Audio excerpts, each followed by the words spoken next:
As with any season in Destiny, we get an armory of new weapons, and this season of the Witch brings us a new set of weapons obtainable from seasonal activities or the ritual table in the Helm. But the question remains, are these weapons any good, or are they just a waste of your engrams and resources? Here's a timestamp for each weapon, so if you have the itch to know about a specific one, otherwise let's jump right in. Starting with Briars Love. Now I personally am not a scout rifle fan, but this thing, not bad. It's a precision frame Void Scout rifle, so it pairs great with volatile rounds and has some solid perks for both PvE and PvP, so you'll be able to count on this weapon in a number of scenarios. It's got a reload time of 2.4 seconds and a range stat of 48, meaning the damage fall off range is about 74 meters. Pretty solid. So let's take a look at the perks. It does boast a solid pool of perks, so in PvE I would be taking Rapid Hit or Shoot to Loot in column 3, an Explosive Payload or Frenzy in column 4. If your aim is a lot better than mine, then consider picking up Precision Instrument,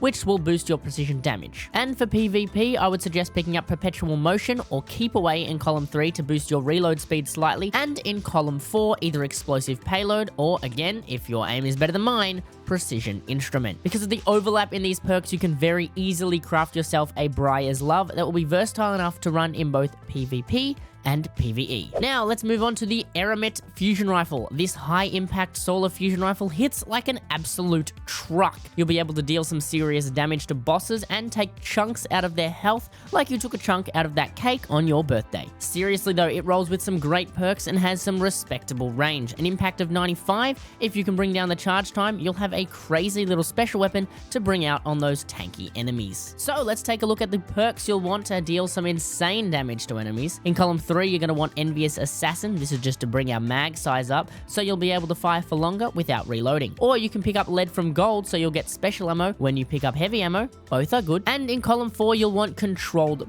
Burst. This will give you 20% buff and a 10% charge time reduction if you hit every shot in your burst. This will let you deal some pretty insane damage to bosses, and if you want to get some more ad clear, pick up Envious Assassin and Reservoir Burst instead. You'll be able to continually proc Reservoir Burst and explode everything. Next, we have the Kept Confidence Strand Hand Cannon. Now, I wouldn't say you need to pick this one up. Honestly, it's pretty meh, but there's absolutely better hand cannons out there, and I wouldn't bother picking this one up for PvE at all. But if your choice of game mode is PvP, then you can pick this up. There are better ones out there, but this one is super easy to acquire, and if you're looking for the perks, well, you can roll with Killing Wind and Quick Draw in column 3, and Eye of the Storm in column 4. Not terrible perks, but you can give the Kept Confidence a miss. Next, we have the Semiotician.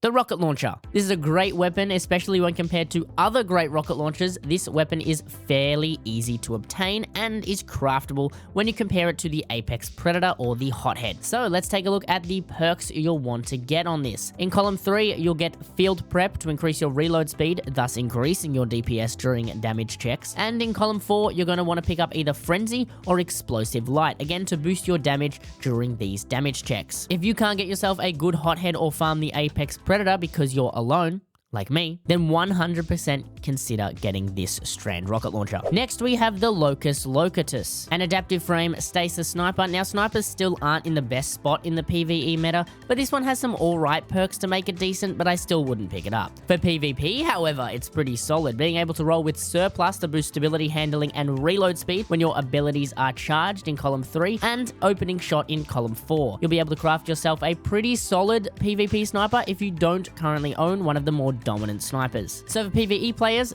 give it a miss. For PvP players, pick it up if you haven't got a sniper in your kit. Next, we have the Eclectic Principle. It is a rapid fire frame heavy machine gun, and it's bad. Seriously, don't even bother with this weapon. There are so many better heavy weapons out there and so many better machine guns out there. It's simply not worth the time grinding for PvE or PvP. You can totally give this one a miss. And that's all for today's video. Let me know what weapons you're picking up, and until next time, I'll see you on stream.